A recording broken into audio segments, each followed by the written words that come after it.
અમદાવાદમાં ફ્લેટમાં આગ લાગી, જેમાં એકનું મૃત્યુ થયું છે અને 210 ને બચાવાયા। જહાપુરા ફતેવાડીમાં મેટ્રો મેન્શન ફ્લેટમાં આ બનાવ બન્યો। આગમાં એક વૃદ્ધાનું મૃત્યુ થયું। ભીષણ આગમાં 20 થી વધુ વાહનો પણ બળીને ખાખ થયા। ફાયરની ટીમે 210 લોકોને સુરક્ષિત રીતે બચાવ્યા। ફાયરની ટીમે આગ પર કાબુ મેળવી લીધો છે। અસામાજિક તત્વોએ આગ લગાડી હોવાનો સ્થાનિકોએ આરોપ મૂક્યો, જે બાદ વેજલપુર પોલીસે એકની ધરપકડ કરી છે।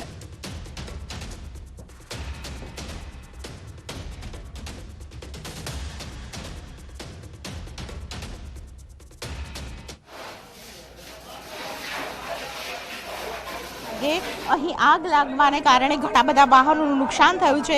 આપ જોઈ રહ્યા છો અસંખ્ય ટુ વ્હીલર અને તેની સાથે રિક્ષાને જે પ્રકારે નુકસાન થયું છે તેને કારણે અહીંના લોકો છે ભયભીત થઈ ચૂક્યા છે। કેટલાક લોકો છે તેમની સાથે વાતચીત કરવાનો પ્રયત્ન કરીશું, કારણ કે જે પ્રકારે આગ લાગી તેને કારણે અનેક લોકોનો આક્ષેપ છે કે સ્થાનિક લોકોનો આક્ષેપ એ પ્રકારનો છે કે અસામાજિક તત્વ દ્વારા અહીં આતંક ફેલાવવામાં આવ્યો છે અને તેને કારણે આગ લાગી છે। હવે શોર્ટ સર્કિટને કારણે થઈ છે કે અસામાજિક તત્વોનો આતંક છે। સ્થાનિક લોકોને પૂછવાનો પ્રયત્ન કરીશું। શું નામ છે ભાઈ આપનું? આ બિલ્ડિંગમાં રહેતા હતા કે કેમ? કોઈ ફ્લેટનું કોઈ જ આવતું નથી કે આ 70-40 સાધન બળીને ખાક થઈ ગયેલા છે। એમને પોલીસ કેસ કર્યો, એફએસએલ રિપોર્ટ બી હજુ સુધી અમારે આવતી નથી કે અમને ઘૂસ ગયો, અમારે ક્યાં જવું? અત્યારે લાઇટ નથી, પાણી નથી। હું બહારથી આવું છું માણસ, મારી ફેમિલીને ક્યાં જતી રહું? કેટલા લોકો રહેતા હતા? અચાનક ઘટના શું બની? 70 માણસ 600 માણસ ફેમિલી રહેતું હતું। અહીં 600 માણસને ક્યાં છે? 600 માણસને ક્યાં મૂકવાના? બધા પોતપોતાનું ઘર મકાન બંધ કરીને નાસી ગયા। કાલ બપોરે કોઈના સાથે ઝઘડો થયો છે અને ઝઘડામાં આ આગ લાગી નથી, લગાડવામાં આવી છે। તો મારું પ્રશાસનથી એક જ છે કે અહીંયા જે પણ બિલ્ડર હતા, બિલ્ડર લોકોએ ફ્લેટ વેચી નાખ્યા। સ્થાનિક લોકોનો આક્ષેપ છે કે ઇલેક્શનના માહોલમાં ન તો અહીં કોર્પોરેટર જોવા આવ્યા છે કે ન તો ધારાસભ્ય જોવા આવી રહ્યા છે। અસંખ્ય લોકો આપ જોઈ રહ્યા છો કે અહીં રસ્તે રજડી હોય તેવી પરિસ્થિતિ। 5 માળના બિલ્ડિંગમાં 70 જેટલા મકાનો છે, 200 થી પણ વધારે લોકોનો રેસ્ક્યુ ફાયર વિભાગ દ્વારા રાતોરાત કરી લેવામાં આવ્યો। મહિલાઓ છે તે આપ જોઈ રહ્યા છો પોતાના બાળકો સાથે અત્યારે જે ઘટના બની તેને લઈને ભયભીત થઈ ચૂકે છે, કારણ કે અહીં મીટર પણ આપ જોઈ રહ્યા છો, તમામ મીટર છે તે સળગી ગયા છે। તમામ જે મીટરની પાસે બાઇક રાખવામાં આવ્યા હતા તે પણ સળગી ગયા છે। તેને કારણે અસંખ્ય જે વાહનો છે તેમને મોટું નુકસાન થયું છે। ઘણા બધા લોકો પોતાના વાહનોના નુકસાન જોવા માટે ખાસ કરીને અહીં આવી રહ્યા છે, કારણ કે રાતના 2:30 વાગ્યાનો જે બનાવ હતો તેને કારણે લોકો છે તે ભયભીત થઈ ચૂક્યા છે અને આ ઘટનાને કારણે પોલીસ પણ હાલ તપાસમાં લાગી ગઈ છે। કેમેરા પર્સન હિરેન શાહ સાથે દીપિકા કુમાર, ન્યૂઝ 18 ગુજરાતી, અમદાવાદ। પાટણના શંખેશ્વર નજીક ગમખ્વાર અકસ્માત સર્જાયો। 55 પાટિયા નજીક પિકઅપ ડાલુ અને વેગનાર વચ્ચે ગંભીર અકસ્માતની ઘટના બની। અકસ્માતમાં ગાડીમાં બેઠેલા 2 લોકો આગમાં બળીને ભડથું થયા। 2 ગાડીઓમાં આગ લાગતા 2 વ્યક્તિઓ સહિત ગાડી પણ બળીને ખાખ થઈ। અકસ્માતની જાણ થતાં સ્થાનિકોએ આગ પર કાબુ મેળવવા પ્રયાસ કર્યો। પોલીસે ઘટના સ્થળે પહોંચી મૃતકોને બહાર કાઢી ઓળખની તજવીજ હાથ ધરી છે। તો અકસ્માત બાદ કારમાં જે 2 લોકો સવાર હતા તે જીવતા ભૂંજાયા। પાટણમાં અકસ્માતની ઘટના બની, કારમાં આગ લાગી અને તેમાં 2 લોકોના મૃત્યુ થયા છે। શંખેશ્વરના 55 પાટિયા નજીક આ ગમખ્વાર અકસ્માતની ઘટના બની। પિકઅપ ડાલુ અને વેગનાર કાર વચ્ચે અકસ્માત સર્જાયો। મહેસાણામાં પામોલ દૂધ મંડળી પર હોબાળાની ઘટના। દૂધ ઉત્પાદકોએ મંડળી પર હોબાળો કર્યો। સસ્પેન્ડ કરાયેલા કર્મીને ફરી નોકરીએ લેતા વિવાદ થયો। દૂધ ઉત્પાદકોએ મંડળી પર જઈને રજૂઆત કરી હતી। યોગ્ય જવાબ ન મળ્યાનો દૂધ ઉત્પાદકોએ આરોપ મૂક્યો। અગાઉ વધુ રૂપિયા લેનાર કર્મચારીને સસ્પેન્ડ કરાયો હતો, જે બાદ સસ્પેન્ડ કરાયેલા કર્મીને ફરી નોકરીએ લેતા વિવાદ સર્જાયો। વિજાપુર તાલુકાની પામોલ દૂધ મંડળીમાં આ વિવાદ સર્જાયો છે।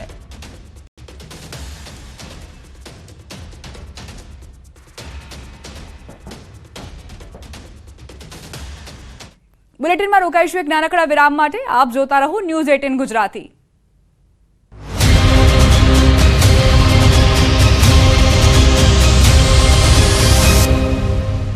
सुना है आंटी मेरी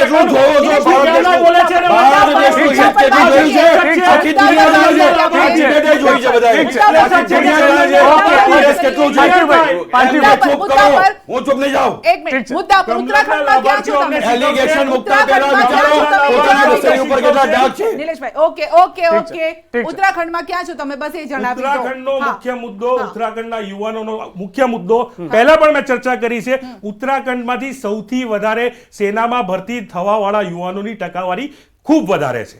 અગ્નિવીરનો મુદ્દો ત્યાં હાવી થઈ રહ્યો છે. જે યુવાનો તમે જોશો કે અગ્નિવીર માટે ત્યાં મોટા પ્રમાણમાં જે આર્મીમાં પ્રવેશ કરવા માંગે છે, આર્મીમાં નોકરી લેવા માંગે છે, એવા યુવાનો અત્યારે મુખર થઈને ઉત્તરાખંડમાં બોલી રહ્યા છે.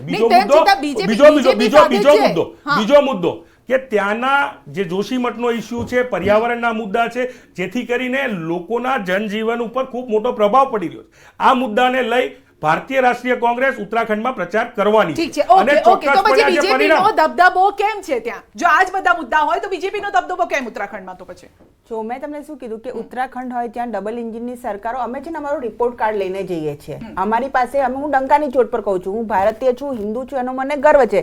રામ મંદિરનું નિર્માણ કરવું એ અમારી સંકલ્પમાં હતું ને અમે એના ઉપર કામ કર્યું છે. પણ એની સાથે અંત્યોદય સુધી જવું એ મુદ્દા પર બી કામ કર્યું છે. અમે ભારતના અમારી પંચનિષ્ઠામાં સાંસ્કૃતિક રાષ્ટ્રવાદની સાથે વિજ્ઞાન બી છે અને અંત્યોદય સુધી જવાની ભાવના છે. તો અમારી પાસે બધા રિપોર્ટ કાર્ડ છે. અમે કોઈ ધ્રુવીકરણની રાજનીતિ નથી કરતા, અમે અપીઝમેન્ટ પોલિટિક્સ નથી કરતા કે ભાઈ પર્ટિક્યુલર. અને બીજી વસ્તુ સંધ્યાબેન, અમે એવું નથી કહેતા કે આ અમારી વોટ બેંક છે, કારણ કે લોકશાહીમાં કોઈ પણ કાસ્ટ, કમ્યુનિટી, ધર્મને પોતાની વોટ બેંક કહેવીને એ જ આદર્શ લોકશાહીનું સૌથી મોટું અપમાન છે જે કોંગ્રેસ કરતી આવી છે. વંચિતો શોષિતોની રાજનીતિ, અપીઝમેન્ટની રાજનીતિ, એમના માટે ક્યારેય જનધન ખોલાવા નહીં, મુસ્લિમોને એ એજ્યુકેશન આપવું જ નહીં કે એ પોતાની વિચારોથી આગળ આવીને મેઇન સ્ટ્રીમમાં આવે. અમારા નેતાઓ, તમે નીતિન ગડકરીજીનું સાંભળો, તમે સાંભળો કે આદરણીય પ્રધાનમંત્રીજીએ કીધું છે કે એક હાથમાં કુરાન હોવી જોઈએ ને એક હાથમાં કોમ્પ્યુટર હોવું જોઈએ. નીતિન ગડકરીજીએ વાંચ્યું છે કે તમે કંઈ નાના નાના કામો કરવા માટે નથી બન્યા. શા માટે એ લોકો ડોક્ટર ના બની શકે, એન્જિનિયર ના બની શકે? એ હેમંત વિશ્વાએ પણ ચીફ મિનિસ્ટર તરીકે કહ્યું છે. એટલે મહેરબાની કરીને આ જે તુષ્ટિકરણની રાજનીતિ છે, વોટ બેંકની રાજનીતિ છે, અમે ક્યારેય કરી નથી. અમે અમારી વિચારધારામાં સ્પષ્ટ રહ્યા છે અને એની સાથે જ્યારે કોઈ પણ બોલે તો એ બીજેપીનો પ્રવક્તા ઘોષિત કરી દેવામાં આવ્યો છે. તમે એવું કહેવા માંગો કે જે જનાધાર, જનાદેશ મળ્યો છે એ બીજેપીને મળ્યો છે? બધા બીજેપીના પ્રવક્તા છે. હા, આ મોદીજીનો પરિવાર છે, 140 કરોડનો પરિવાર છે. બિલકુલ. અને ઉત્તરાખંડમાં એક મિથ છે પાર્થિવભાઈ, કે જે રાજ્યમાં જેની સરકાર હોય ને લોકસભામાં નથી આવતી, પરંતુ એ મિથ બીજેપીએ તોડ્યું છે. હમણાં જે બીજેપીના પ્રવક્તા શ્રદ્ધાબેને વાત કરી, વંચિતો અને શોષિતોની વાત કરવી એમાં ગુનો શું છે? આ દેશમાં રાહુલ ગાંધી જનનાયક તરીકે વાત કરતા હોય કે આ દેશના 73% લોકો એવા છે કે જેમને હજી એમનું જે કહી શકાય અધિકારો હજી નથી મળી રહ્યા, એમને સુધી પહોંચાડવાની વાત છે, એમને સુધી સુવિધા પહોંચાડવાની વાત. આ ડાયરેક્ટ બેનિફિટની જે ડીબીટીની વાત કરે છે શ્રદ્ધાબેન, એનો ગૌરવ લે છે, પણ એ ભૂલવું ના જોઈએ કે યુપીએની સરકાર જે હતી, UPA 2, એને ડાયરેક્ટ બેનિફિટ પ્રોગ્રામ શરૂ કર્યા. એ શરૂઆત કરનાર મનમોહનસિંહજીની સરકાર હતી. બીજી વાત કરીએ કે હમણાં તમે જે મુદ્દાની વાત કરી કે 73%, એટલે 2011માં આપણો ઇકોનોમિક સોશિયલ સર્વે થયો હતો, 21માં થઈ જવો જોઈતો. ઇકોનોમિક અને સોશિયલ સર્વે થાય તો ખબર પડશે કે આ દેશના કેટલા ટકા લોકોને એમની આર્થિક પરિસ્થિતિ શું છે, એમની સામાજિક પરિસ્થિતિ શું છે અને એમની શૈક્ષણિક પરિસ્થિતિ શું છે. શું કામ આ સર્વેસ નથી થતા અને સર્વેસ શું કામ આટલા 10 વર્ષ ઉપરાંત આ બીજા 3 વર્ષ જતા રહ્યા? કદાચ 19માં અને 20માં આપણે એવું કહી શકાય કે કોરોનાનો કાળ હતો, પણ 21 પછી તો થઈ શકતું હતું, પણ નથી કરવામાં આવ્યું. એટલે જનગણનાની વાત હોય, જાતિગત જનગણનાની વાત હોય, અધિકારોની વાત હોય ને શોષિત પીડિત લોકો માટે કામ કરવાની વાત હોય, તેમાં વાંધો શું હોય? અને કે અપીઝમેન્ટ પોલિટિક્સ કહેવાય. 22 ઉદ્યોગપતિઓ પાસે દેશના 22 ઉદ્યોગપતિઓ પાસે આ દેશના 70% લોકો જેટલી ઇન્કમ છે. આ અસમાનતા આપણા સમાજમાં છે. એટલે બેઝિકલી આપણે આર્થિક અસમાનતા દૂર થાય, સામાજિક અસમાનતા દૂર થાય. આજે પણ વાત એ જ છે કે ક્યાંક હજી નથી પહોંચી રહ્યું ને, ક્યાંક ને ક્યાંક સરકાર નિષ્ફળ થઈ રહી છે. તો યુવાનોને 100% તો યુવાનોને રોડ ઉપર આવીને આંદોલન શું કામ કરવાની ફરજ પડે?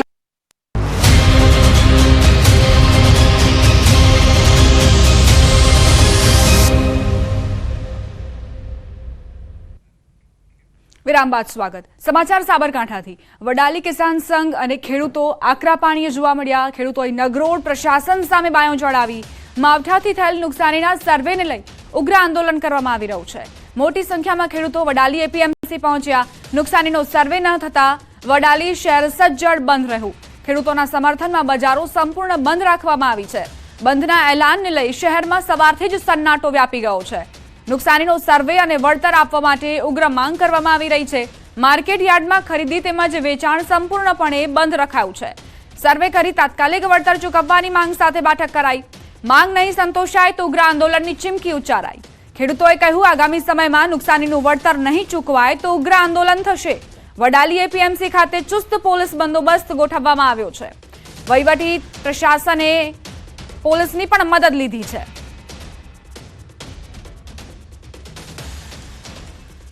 તો એક તરફ જે ખેડૂતો નુકસાની વેઠવી રહ્યા હતા અને તેમની માંગ હતી કે સર્વે કરવામાં આવે, વળતર ચૂકવવામાં આવે, એ સર્વે ન થયો અને જેના કારણે ખેડૂતો હવે આકરા પાણીએ થયા છે અને તેમણે આંદોલન કરવાનું નક્કી કરી લીધું છે.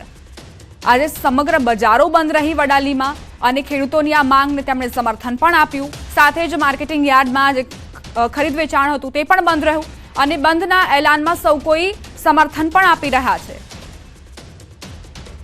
અમારી સાથે અમારા સંવાદદાતા ઈશાન પરમાર જોડાઈ ગયા છે વધુ જાણકારી સાથે. ઈશાન, ખેડૂતોએ હવે નિર્ણય લઈ લીધો છે પ્રશાસન સામે બાયો ચડાવવાનો, શું વધુ જાણકારી? જી ચોક્કસ છે.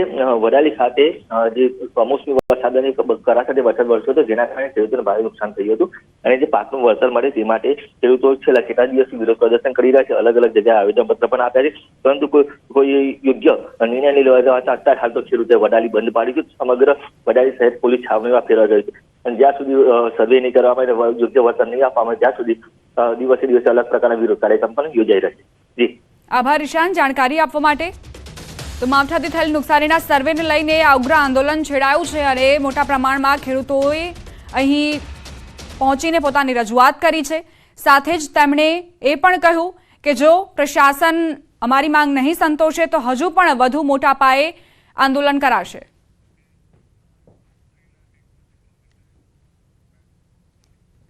આ સાથે જ બુલેટિનમાં અત્યારે બસ આટલું જ. વધુ સમાચાર માટે આપ જોતા રહો News18 ગુજરાતી અને જતા જતા નજર કરીએ ટોપ 3 ન્યૂઝ પર. ભાજપમાંથી સસ્પેન્ડ કરાયેલા દેવુબેન જાદવ અને મનસુખ જાદવ પર વધુ એક આરોપ.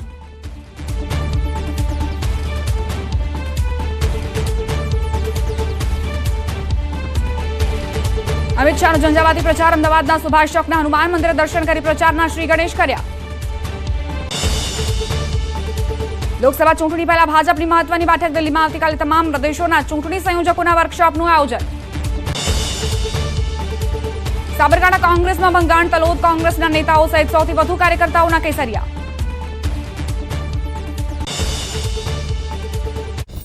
%30 આવક છે 2014 થી 2024 માં જ થઈ. એની પહેલા એ થયું જ નથી. બોસ 25 મિલિયન લોકોને યુપીએ તમારા સવાલનો જવાબ આપો. આ 10 વર્ષમાં બેઝિકલી રાઈટ સરકારનું કામ. હું તમને કહું રાઈટ બેઝ પોલિટિક્સ ની વાત કરીએ. યુપીએ સરકાર દ્વારા મનરેગાનો કાનૂન લાવ્યા, ફોરેસ્ટ એક્ટ લાવ્યા, જેથી કરીને 25 મિલિયન ગરીબ લોકોને ગરીબી રેખાથી બહાર કાઢી શકાય. બેઝિકલી મૂળભૂત રીતે જે ન્યાય યોજનાની વાત રાહુલ ગાંધી કરતા હતા કે દરેકના ખાતામાં 6,000 દરેક યુવાનના નાખો, મૂળભૂત રીતે એ યુવાનોને ગરીબીમાંથી બહાર લાવી અને મેઇન સ્ટ્રીમ પોર્શનમાં કઈ રીતે લઈ જઈ શકાય. આજે પણ અમે જે યુવા ન્યાયની વાત કરી તો આ ભારત દેશના 30 લાખ યુવાનોને રોજગાર આપવાની પ્રોમિસ એ ભારતીય રાષ્ટ્રીય કોંગ્રેસના નેતા જનનાયક રાહુલ ગાંધીએ કરી છે. કોઈ પણ જગ્યાએ પ્રાઇવેટાઇઝેશનની જગ્યાએ દેશના પીએસયુ ને પ્રાઇવેટાઇઝ કરવાની પીએસયુ બનાવવાનું કારણ શું હતું કે આ દેશના યુવાનોને પીએસયુમાં ક્યાંક ને ક્યાંક રોજગાર બને. આ તો આ દેશમાં પહેલી વાર એવું થયું છે કે એવિએશન મિનિસ્ટ્રી છે પણ પોતાનું એવિએશન નથી, પોતાની એરલાઇન નથી, એ વેચી નાખી છે. જો એક તો છે ને આ કોંગ્રેસ વાળાની મને લાગે છે કે એ લોકોને કોઈ વસ્તુ સમજમાં નથી આવતી. કહે છે કે આ વખતે ડીબીટીઝ નહોતા. ભાઈ સ્વતંત્ર ભારતના ઇતિહાસમાં આ લોકોનું સ્લોગન શું છે? એક સુઈ નહીં બનતી હતી. તો ભાઈ મહારાણા પ્રતાપનો ભાલો સુઈ નહોતો, સુઈ કરતા મહાન હતો ને.